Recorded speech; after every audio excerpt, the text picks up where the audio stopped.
They love creating. We're spending time together. We do the acting together, but the anxiety helped my kids to be in the show, to be their own personality, but just kind of like being comfortable with who we are. Commonly, we hide who we are around. A lot of people do in public, and I don't want that for them. I want them to just be themselves and don't worry about if someone thinks something about you, if they even do, because most of the time they don't.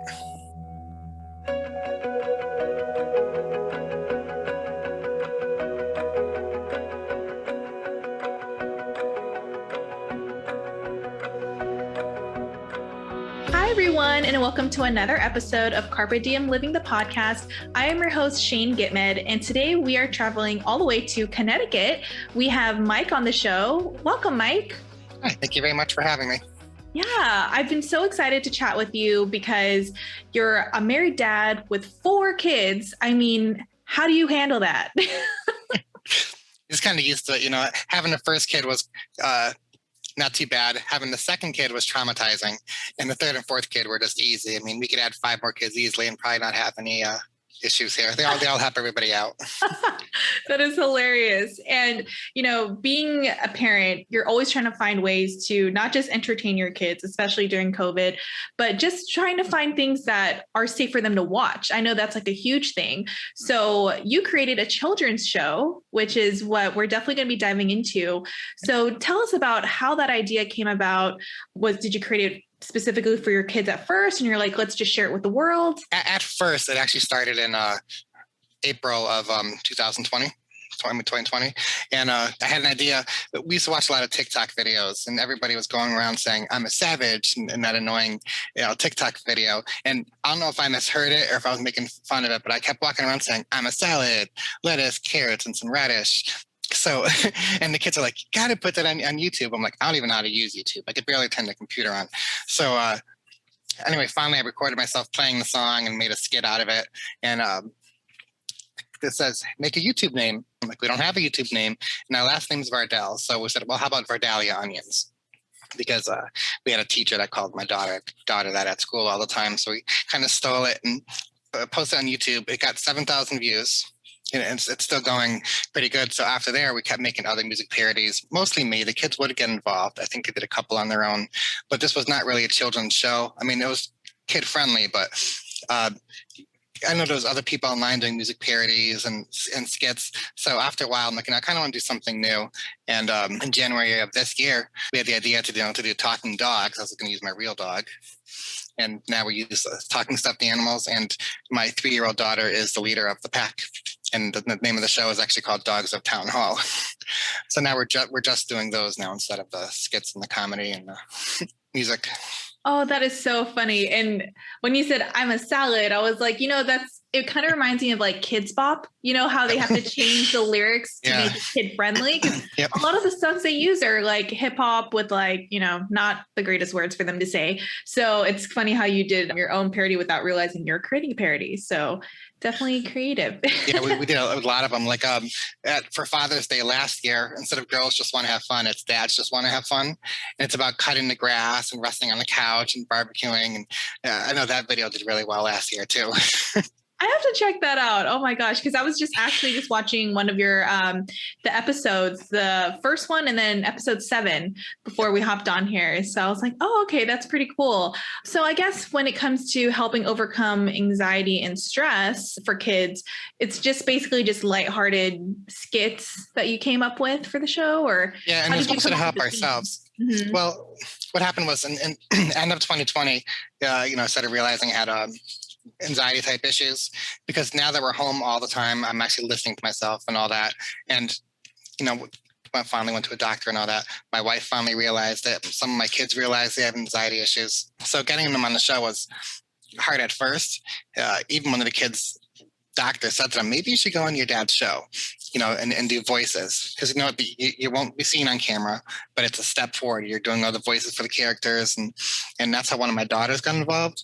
And then now we kind of all write the show together, because we're home all the time. They love creating. We're spending time together. I'm trying to do more things as a dad with them, so we do more writing. We do the acting together, but the anxiety helped my kids to be in the show, to be their own personality. They could kind of like be their own personalities without being rejected from it. If someone says, "Yeah, that was stupid what you said," they could say, "I didn't say that. Sparky the dog said that."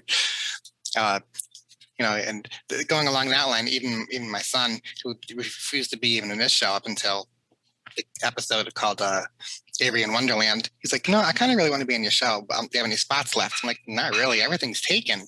The only thing I have left is the Queen of Hearts." He goes, "I'll do it." Like, "You want to be the Queen of Hearts?" He's like, "Yes." So we got him, the big crown, and he's wearing a dress, but he's talking as himself. He's acting as himself, and he tells everybody, about it, and how it helps them be more comfortable with yourself, basically.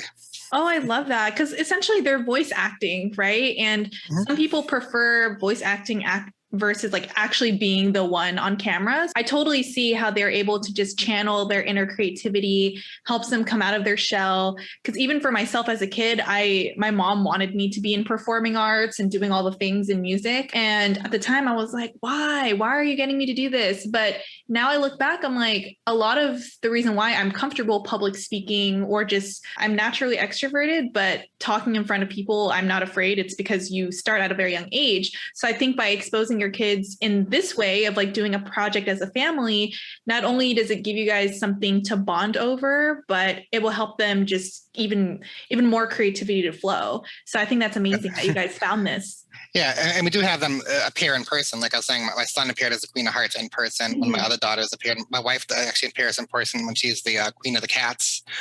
And if it was even 6 months ago, she would never consider even doing that. And I think even this show helped my wife say, "I want to start my own show." So now she even has her own show where she does, cook with me videos and cleaning videos and, helping to cook, basically helping the kids cook. So just seeing everyone from my wife to the kids kind of come out of their show is big for all of us. Oh, that is so great. And what are your kids' ages? My son is the oldest. He's 17, 18 next week. And my daughters are 13, 11, and Avery is 3.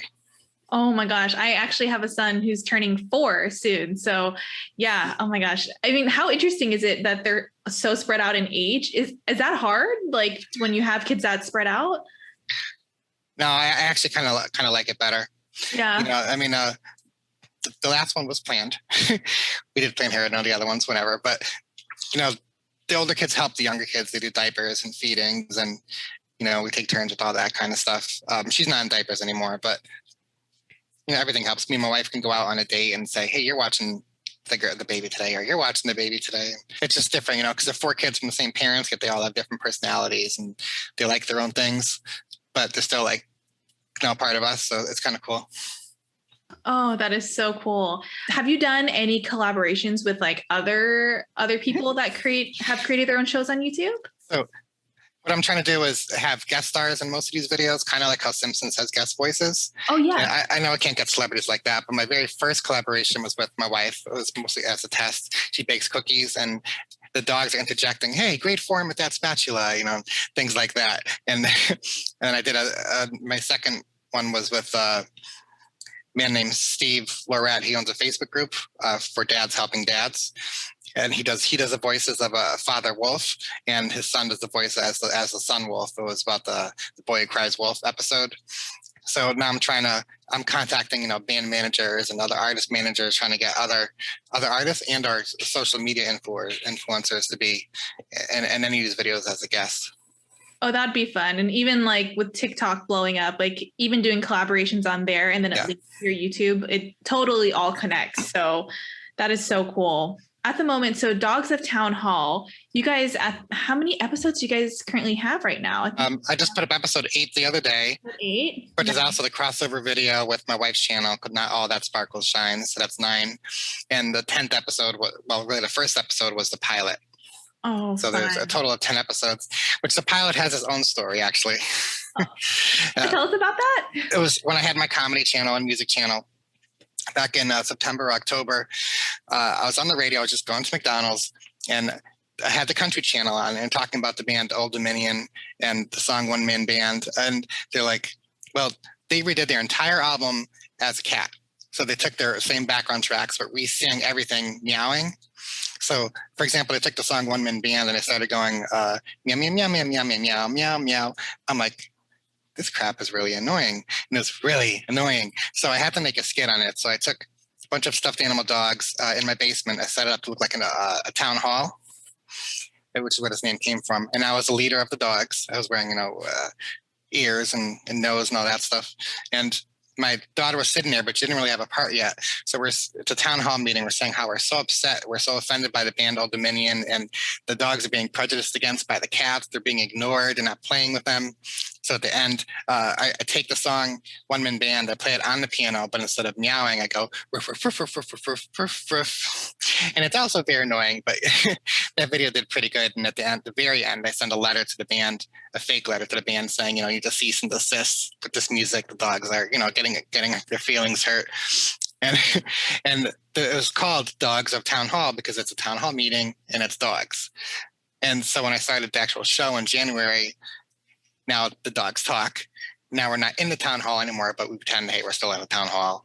And everyone has their own character traits and personalities now. And it developed much more from what it was. So I just call it a pilot episode.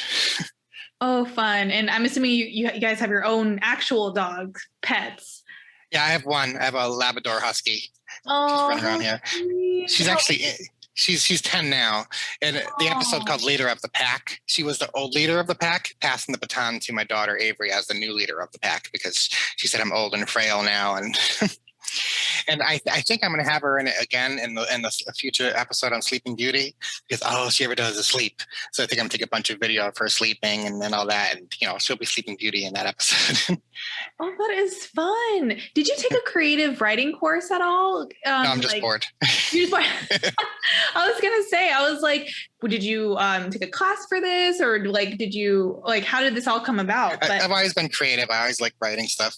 This is Avery. She just came to visit. She loves when I talk to people. Oh, hi. How are you?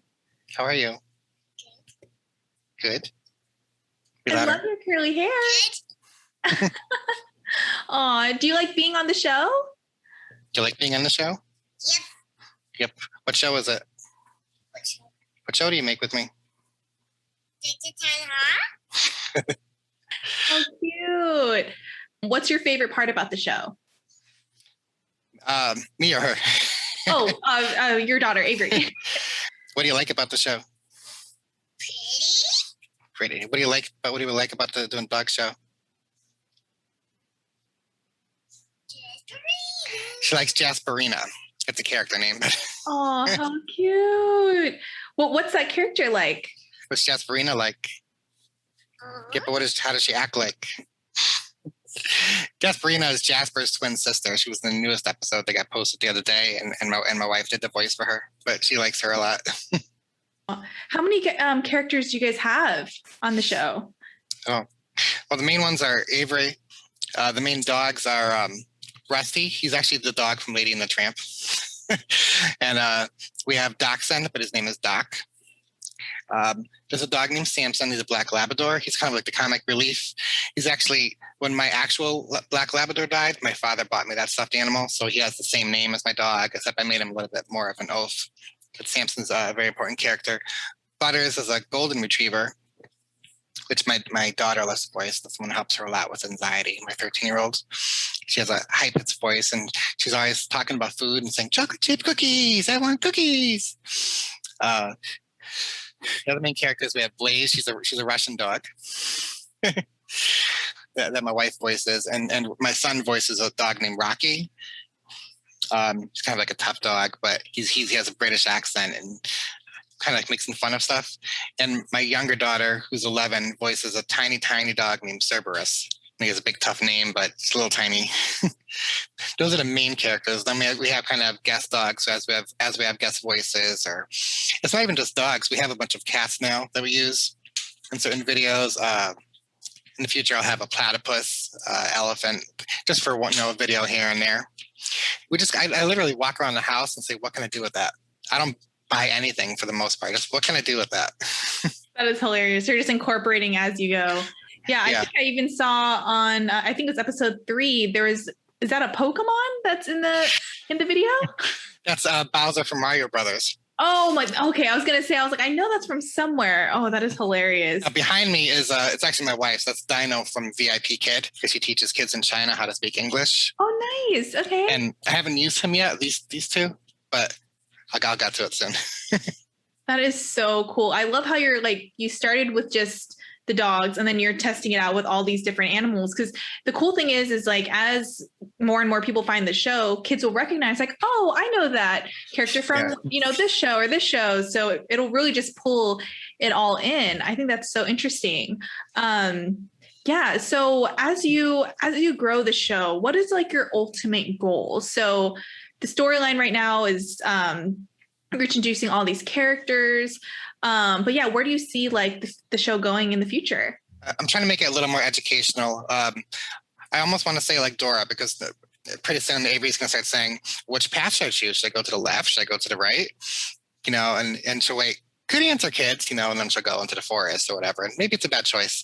But one of our main goals is to help me make an income to replace my work income, because I work long hours, I have a very long drive, especially before Corona. So I wasn't spending a lot of time with my family or the kids, or I'd get stuck in traffic, and it could even be 3 hours to get home sometimes. And by that point, you don't want to spend, you're already in the bad mood. You don't want to be bothered by anyone. So I'm just like, I want to be home all the time. And now I am working remotely, maybe not permanently, but I'm still, working all day. I still want to, just do this when I want, go biking when I want, go hiking. So yeah, the main goal, is to make an income and replace it. But at the same time, a secondary goal is to help us overcoming our anxiety issues. And I hate saying it, but just kind of like being comfortable with who we are, because we don't kind of commonly we hide who we are around. A lot of people do in public, and I don't want that for them. I want them to just be themselves and don't worry about if someone thinks something about you, if they even do, because most of the time they don't. Yeah, I hear you. And, all of those goals, they're definitely all within reach with consistency. And that's what's great about when you start a passion project and then it turns into like the thing that you do all the time. I think that's like the best transition over, because sometimes when you get these hits of inspiration and you start something with your family, you think, oh, I'm just going to do this just for fun. And then before you know it, you're like, oh my gosh, now this is like my dream job and I get to do this all the time. And yeah, we love it. Gosh, like 3 hours of a commute, like, is that because of traffic, or? If there's no traffic coming home, it takes about an hour and 45. Mm-hmm. So yeah, I kind of get a little bit grouchy going into work. If there's no traffic, it takes me an hour. But yeah, coming home, forget it. Oh man. And my work itself. I do work in computers, but it's very stressful, high pace. I kind of got into that field by accident, and it's not like I'm regretting it. But I kind of started late. When I graduated high school, I was on tour with my band for a few years. I kind of sat at home doing not much. And then I opened a music studio writing background beats for rappers and got robbed. So closed that down. And my dad said, you're like 27 years old. You got to stop being a bum, get a job. So he just got me a computer job and said, see if you like this. Oh my gosh. So you were in a band before. I had no idea. What kind of genre was it? Kind of like either like alternative and folk pop. I had a female singer, a female guitarist. I play classical piano now, but back then I didn't. Our music was like just stuff that was out, like Fiona Apple, Sarah McLachlan type stuff. We played a lot of Connecticut, New York City, Boston, most of those areas. That is so cool. So you've always been dabbling into creative types of outlets.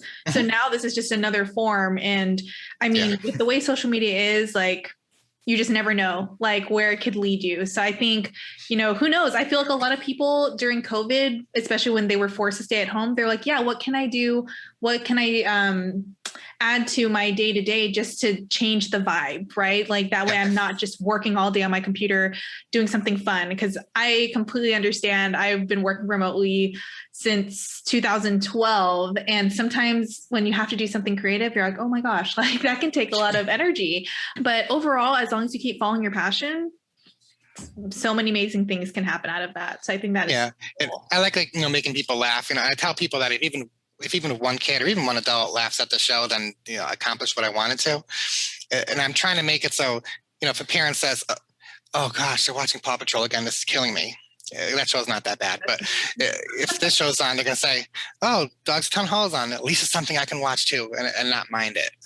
And I got a lot of people, teenagers all the way up to 50, 60 years old. I love this show. I'm like, oh, good. I meant it for kids, but I'm glad. Oh, yeah, no, I get that because right now, so my son's jumped from all different shows. He's lately been obsessed with Muppet Babies. And it's cool, but I mean, you're listening to this all day long when he's not at preschool. But yeah, I think that would be really helpful for there to be more shows where the child and adults can watch it together. So it's like, okay, I can tolerate this, So I get that. Yeah, I try to put some jokes in there that maybe adults would get that the kids may not. Just kind of sprinkle them in here and there. Yeah. Oh, yeah. I just had a thought, like, as we were talking, I feel like if you were to go like on the Kelly Clarkson show or any of those shows and talk about this, like it would totally get all the attention and blow up the way it should. Oh, and I would love to. Yeah. Yeah. Oh my God. Other shows. Very, very recently, actually, this week, we're in a local newspaper in our town. Oh, fun. We're in the middle of it. We're in the same newspaper that's in the next town over, but it's in a different paper, basically. And someone else on Facebook messaged me and says, "Hey, do you know you're in?" and named another Connecticut magazine that's farther up north. I go, "How the heck did they hear about me?" I don't know where that came from. And there's another newspaper is writing an article for July where we're actually going to be on the front page. So, I mean, we are getting some media attention. It's kind of cool. I was talking to a local TV channel about possibly being on a show there in the morning. I don't know what's going on. But I always try to reach out to other newspapers, radio stations. Hey, I could say I got rejected by Parents Magazine. That's okay. But at least I tried. So, absolutely. Yeah. Even if it may not happen this time, in the future, they may be reaching out to you and they'll just be like, darn, we should have done the interview when we had the chance. That happens more often than you think. So, yeah, I think that is so cool. I'm even envisioning because as intuitive as I am, I'm even thinking if you guys had even a coloring book, because coloring books are big for adults and children, so I mean, I don't know if you can draw, but that might be draw fun. Okay. My 11-year-old daughter draws really, really good. Oh, she draws in the new video. It has an art show in it, and she drew most of those paintings in the art show. There's one painting which is very, very abstract, and it's a picture that all the dogs love, but they think it's awesome, that my 3-year-old drew. And Jasper the cat is like, look at the expression of this, look at the form of this painting, and how wonderful it is. And Jasper goes, what does he say? Jasper says, "What does this painting tell you?" And the dog Rusty goes, "To start over." But yeah, she's a little artist and creative. And when we write scripting for the show, we write it together. But usually I give it all to my 11-year-old and say, "Read this whole thing again and add funny lines here and there." And she'll add interjections that we'll add last minute, maybe even the day of recording. Okay, we'll add that. Oh, I just love how you guys all have your own natural talents and it's just all coming together.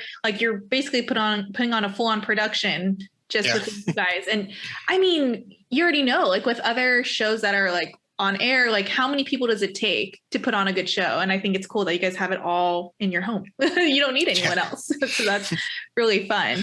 That's true. Because even video editing, I learned from my wife, because we didn't know how to do this. Using YouTube, I learned on my own, and Google, how to do tagging and all that stuff. And my daughter's the artist, and my daughter Alyssa does a lot of photography stuff. Around to something. And Avery in the show, she was at first just going to be in the first or second episode as the leader of the pack. But she kept asking, "I want to be in more episodes." So I mean, that's why you see her in every episode. So now, at least in a small bit. Sometimes she's the whole episode, sometimes she's not. But she'll ask, "Can we record Dog Show today?" And we don't believe in overworking, so we have a half-hour a day limit. But most of the time, it comes out to be probably only about 2 hours a week for an episode. Wow. That's impressive. Yeah. That means you get a lot in the 2 hours. Yeah. Yeah. Cause I feel if you start making your creative project feel like a job and you're just doing too much, then it's not fun anymore. Then you're like, oh, do I really want to do it? So I think it's good that you guys put your own boundaries around that. So it doesn't feel like a task. You're just let's just work on it when we feel inspired to do so. That's definitely super important. Yeah, we actually didn't do anything on the show at all today. I was actually really busy with regular work, and that's okay. One day we might work our butts off for the whole day, maybe not. Right. And plus it was just Memorial Day weekend. So definitely need to take it easy. Well, I shouldn't say that. I did order the next episode that won't be out for another 2 or 3 weeks. The dogs at Town Hall meet Paw Patrol. And they're going to be like a rival gang that moves in across the road. And eventually they end up to grow lazy and just lay on their backs and get really fat. But I didn't have any Paw Patrol dogs. So I ordered a bunch of those today. So now I'll have 6 of them. So even we're always doing something, and maybe not much, but going on Amazon is something to me. Oh, that is so funny. I'll definitely have to stay tuned for that because my son loves Paw Patrol and he's at that age, of course, like if he even recognizes one character in a video, he's like, oh, I got to see that. So Marshall's going to be the main one, but all 6 are in it. And there ends up being a fire at a candy shop and Marshall's like, let someone else get it. And it cuts to a shot of another fire department called Somebody Else Fire Department. What in the world? That is so funny. Oh my gosh. I cannot wait to stay tuned. I think this is so awesome. And I think, this is great for families. I love that, you have the whole family involved. I'm a firm believer in getting the collective involved. So I know this is only the beginning for you guys. And eventually you're going to get even more media attention over time than what you're already doing. So cannot wait to see what you guys are up to. Let's tell our audience on where they can find you online, where they can keep up with any updates from you and your family, and your wife's channel that she also has now. Sure. The bestest way to contact me directly is on Instagram. It's Vardalia_onions. It's spelled V like Victor, ARDALIA_onions. My real name is Mike, but we go by our last name there. On YouTube, the YouTube channel is also Vardalia Onions, but you can also find it by just going to Google or YouTube and typing in Dogs of Town Hall. That will come right up. My wife's channel, if you love cleaning motivation, kind of like companionship while you're working on the house, and cooking videos and helping the kids cook and organizing hacks and stuff. Her channel's on YouTube called Not All That Sparkles Shines. It's actually pretty good. I was proud of her for that. Another reason you might want to contact me, we haven't started yet, but I'm going to start doing Dogs of Town Hall 30-second birthday greetings, anniversary greetings, graduations, things like that, where it's customizable, under $50. Just tell me what you want, maybe tell me what dog you want, and we'll say happy birthday or saying pretty much whatever you want. Haven't started that yet. It's one of our ideas floating around. And we do have merchandise, shirts, cups, pillows, blankets, clocks, iPhone cases, Corona masks. I don't remember the address, but if you Google the word Dogs of Town Hall, Redbubble, the word Redbubble, will come up with our store. A lot of really cool stuff there that I was really proud of. That is so cool. Yeah, having merch is always really fun. And I mean, that's another form of marketing. So why not? Yes, we will definitely have all of the links to all of their social media and the store in the description box below. And make sure to stay tuned because there's going to be so much more to come for your family show. So cannot wait. Yeah. But thank you all for tuning in today. And we'll definitely catch you all next time. Thank you so much. Thank you very much.